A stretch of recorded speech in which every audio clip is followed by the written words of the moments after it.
High, class 12। আশা করি সবাই ভালো আছো। আমরা পলিমার পড়ছিলাম। আজকে আমরা পলিমারের যেটা প্রথমেই শুরু করব সেটা হলো নাইলন। নাইলন কি? আমরা নাইলন সম্বন্ধে জানি। নাইলনের দড়ি, নাইলনের পোশাক আশাক ইত্যাদি তৈরি হয়। এখন সেই নাইলন কি? নাইলন হলো কৃত্রিম পলিঅ্যামাইড যৌগ। অর্থাৎ নাইলনের মধ্যে COO NH এই ইউনিটটা থাকে। ঠিক আছে, আমরা প্রথমেই নাইলনের সম্বন্ধে পড়তে গিয়ে যে উদাহরণটা পড়ব, নাইলন 6,6।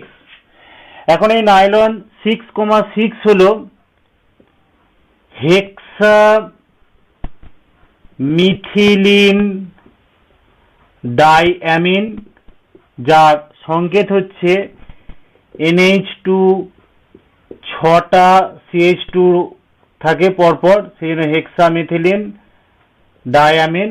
আর অ্যাডেপিক অ্যাসিড হলো C+OH, অর্থাৎ অ্যাসিড গ্রুপ। মাঝখানে 4টে CH2 থাকে, আবার একটা COOH। এখন এই হেক্সামিথিলিন ডায়ামিন হলো নাইলন 6,6 হলো হেক্সামিথিলিন ডায়ামিন এবং অ্যাডেপিক অ্যাসিডের পলিমার। কি হয় না, যখন পলিমার গঠন করে, এই যে একটা তোমার NH2 গ্রুপের H আর COOH গ্রুপের OH জল হিসাবে বেরিয়ে যায়। তাহলে আমরা এখান থেকে কি পাবো? NH2 CH2 NH C+O CH2 আবার COOH। এবার কি হবে? এদিকেও একটা যুক্ত হবে, তাই তো? NH হয়ে আবার এদিকেও একটা যুক্ত হবে। এইভাবে এই ইউনিটটা আমার যুক্ত হয়ে, অর্থাৎ এদিকে যে ইউনিটটা পড়ে থাকবে NH, আর এদিকে এইটার হোল N। এটাই হলো নাইলন 6,6। ওকে, এখন এখানে একটা ইম্পর্টেন্ট কোশ্চেন। এই নাইলন 6,6 এই 6,6 এই কথাটার অর্থ কি? এই কথাটার অর্থ হলো, এই যে হেক্সামিথিলিন ডায়ামিনে কটা কার্বন আছে? 6টা। আবার অ্যাডেপিক অ্যাসিডের কটা কার্বন আছে? 4, 5, 6। অর্থাৎ নাইলন 6,6 এর ক্ষেত্রে 6,6 এর অর্থ হলো, প্রথম 6টা হেক্সামিথিলিন ডায়ামিনের 6টা কার্বনকে নির্দেশ করে, আর পরের 6টা হচ্ছে অ্যাডেপিক অ্যাসিডের 6টা কার্বনকে নির্দেশ করে। হয়েছে? এই হলো হেক্সামিথিলিন ডায়ামিন এবং অ্যাডেপিক অ্যাসিডের পলিমার নাইলন 6,6। এখন এই নাইলন 6,6 বিভিন্ন ক্ষেত্রে ব্যবহার করা হয়। মশারি তৈরি করতে, জাল তৈরি করতে, দড়ি তৈরি করতে ইত্যাদি। ঠিক আছে, এখন এই নাইলন 6,6 ছাড়াও আরো আমাদের এই নাইলনের তোমার পলিমার পাওয়া যায়। সেটা হলো যে 6,10। এখানে কি হয়? এই 6টা হচ্ছে সেই হেক্সামিথিলিন ডায়ামিনের, আর 10টা হচ্ছে সিবাসিক অ্যাসিড, যেখানেও COOH আর CH2 COOH 10টা কার্বন। অর্থাৎ প্রথম 6টা হচ্ছে হেক্সামিথিলিন ডায়ামিনের কার্বনকে নির্দেশ করছে, আর পরের যে সংখ্যাটা থাকে সেটা ওই নাইলনে উপস্থিত অ্যাসিডের কার্বনের সংখ্যাকে নির্দেশ করে। ঠিক আছে, নেক্সট আমরা যে পলিমারটা পড়ব সেটা হচ্ছে প্রাকৃতিক রাবার। প্রাকৃতিক রাবার। আমরা জানি রাবার গাছ আছে, সেই রাবার গাছ থেকে একটা হোয়াইট কালারের তরুক্ষীর নির্গত হয়, যে তরুক্ষীরটা থেকে রাবার তৈরি করা হয়। এখন এই প্রাকৃতিক রাবারের মনোমার কি? আমাদের আইসোপ্রিন বলে একটা যৌগ আছে, আইসোপ্রিন, এর সংকেত হচ্ছে CH2 double bond CH3 CH double bond CH2, এটা হলো আইসোপ্রিন। এখন এ যখন পলিমার গঠন করে, আমরা CH2 ডবল বন্ড CH2 যখন ইথিলিন পলিথিন গঠন করেছিল, তখন আমরা কি করেছিলাম, প্রথমে পাই বন্ডটা ভেঙে র্যাডিক্যাল তৈরি করেছিল। তাহলে এখানেও কি হবে না, CH2 dot CH3C dot CH dot আর CH2 ডট তৈরি হবে, হয়েছে। এখন এরা দুজন মাঝখানে আছে, যুক্ত হয়ে কি করবে, বন্ধন গঠন করবে। এই দুটো ইউনিট পরপর পরপর যুক্ত হতে থাকবে। তাহলে এই যেহেতু ডবল বন্ড হলো, তাহলে আমরা সিস ট্রান্সফর্মে লিখবো। তাহলে এর ক্ষেত্রে এর CH3 এদিকে লিখলাম আর CH2 ডট এবার এদিকে যুক্ত হবে। আর এইটার ক্ষেত্রে এইচটা উপরে লিখলাম, এই কার্বনটা, আর CH2 ডটটা এখানে লিখে দিয়ে এইভাবে যুক্ত হবে। আর একটা ফর্ম কি লিখে যায়, CH2 double bond CH2 dot, এটা বন্ড ফর্ম করবে CH3 আর CH2 ডটটা উপরে লিখলাম, এদিকে বন্ড ফর্ম করবে, এইটা এইচ। এখন এইটা হচ্ছে সিস আর এইটা হচ্ছে কি ট্রান্স। তাহলে এই সিস আইসোপ্রিনটাই হলো সিস আইসোপ্রিনটাই হলো প্রাকৃতিক রাবারের মনোমার। আর ট্রান্স আইসোপ্রিনটা থেকে যে পলিমারটা তৈরি হয় সেটাকে বলা হয় গাটা পারচা। তাহলে গাটা পারচা কি না, ট্রান্স আইসোপ্রিনের পলিমার হচ্ছে গাটা পারচা, আর সিস আইসোপ্রিনের পলিমার হচ্ছে প্রাকৃতিক রাবার। ঠিক আছে।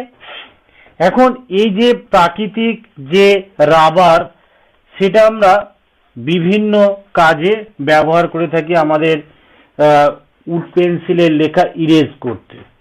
এখন ওই প্রাকৃতিক রাবারটা যখন আমরা ব্যবহার করি, দেবে আমরা যেটা রাবার নোকে করে এক্ষুনি চাপ দিলে কি হয় বলতো, খসে খসে পড়ে যায়, তাই তো। সেই জন্য প্রাকৃতিক রাবার ব্যবহারের কিছু অসুবিধা আছে।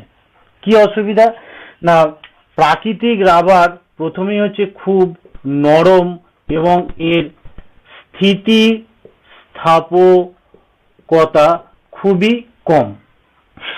নাম্বার 2, আমরা কিছুক্ষণ আগেই দেখলাম প্রাকৃতিক রাবারে যে সিস আইসোপ্রিন, ওখানে একটা ডবল বন্ড আছে।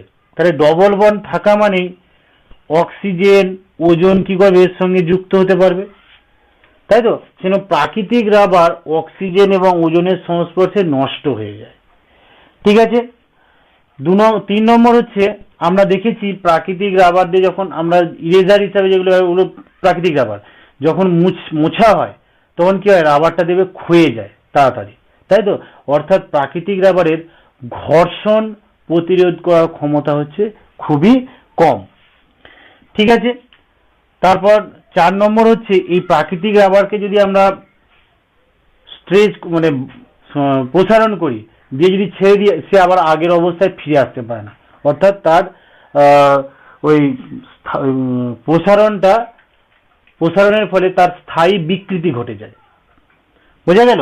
সেই জন্য প্রাকৃতিক রাবার আমাদের ব্যবহারের কিছু অসুবিধা কথা আমরা পড়লাম, হয়েছে। এখন এই অসুবিধা থেকে মুক্তি পাওয়ার জন্য আমাদের একটা এই প্রাকৃতিক রাবারকে মডিফাই করা হয়, ঠিক আছে।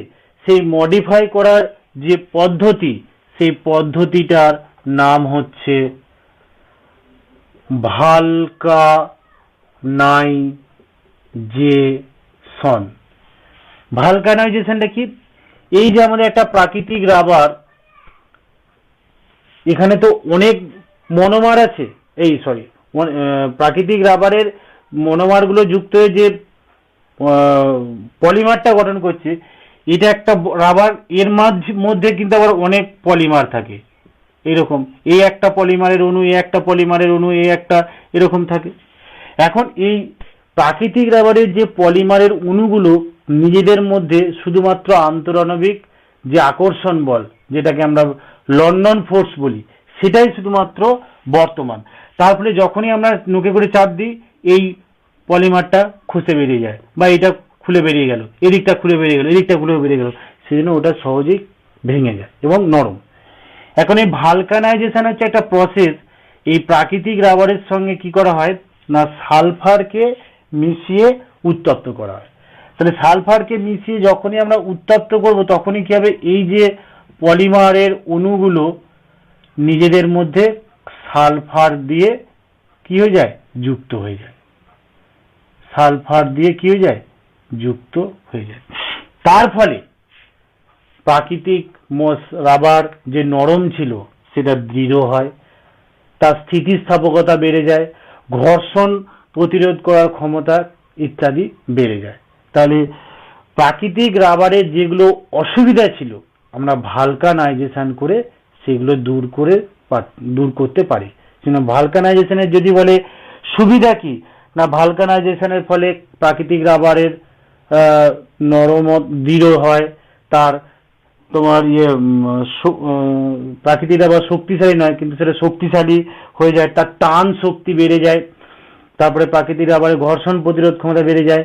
এবং যখনই এই সালফারগুলো যুক্ত হচ্ছে, এইখানে যে কার্বন কার্বন দ্বিবন্ধনটা ছিল, এখানেও দ্বিবন্ধনটা ছিল, সেই সালফার দিয়ে যুক্ত হয়ে যাওয়ার ফলে ওই দ্বিবন্ধনগুলো আর থাকে না। তার ফলে এই ভালকানাইজড রাবার অক্সিজেন, ওজোন ইত্যাদির দ্বারা আর ক্ষতিগ্রস্ত হয় না। এইগুলো হচ্ছে ভালকানাইজেশনের সুবিধা। এরপর হচ্ছে আমাদের কৃত্রিম রাবার। কৃত্রিম রাবার, ঠিক আছে। এখন প্রাকৃতিক যে রাবার, আমাদের রাবারের চাহিদা এত বেশি হয়ে বেড়ে গেছে বর্তমানে, সেই জন্য প্রাকৃতিক রাবার দিয়ে আমাদের পুরোটা পূরণ করা যায় না, সেজন্য আমাদের কৃত্রিম রাবার তৈরি করা হয়। এখন কৃত্রিম রাবার বা সংশ্লেষিত রাবার আমাদের দুটো আছে, একটাকে বলা হয় বুনা এস, আর একটাকে বলা হয় বুনা এন। বুনা এসটা হচ্ছে স্টাইরিন আর বিউটাডাইনের পলিমার, আর বুনা এনটা হচ্ছে বিউটাডাইন আর অ্যাক্সিলোনাইট্রাইল, এদের এই দুজনের পলিমার। এখন এই বুনা এস এবং বুনা এনটাই আমাদের সব থেকে বেশি সংশ্লেষিত রাবার হিসাবে আমাদের এখন ব্যবহার করা হয়, ঠিক আছে। এরপর আমাদের এই যে পলিমার, সেই পলিমারগুলোকে আবার দুটো ভাগে ভাগ করা হয়। আমরা জানি কিছু পলিমার আছে যেগুলোকে রেখে দিলে অটোমেটিক নষ্ট হয়ে মাটির সঙ্গে মিশে যায়, সেগুলোকে বলা হয় জৈব বিশ্লেষ্য পলিমার। আর একটা হচ্ছে জৈব অবিশ্লেষ্য পলিমার। জৈব বিশ্লেষ্য কোনগুলো, যেমন তোমার PLA পলিল্যাকটিক অ্যাসিড, ঠিক আছে। তারপরে আছে PHB পলিহাইড্রক্সি বিউটারেট। আর জৈব অবিশ্লেষ্য হচ্ছে PVC, তারপর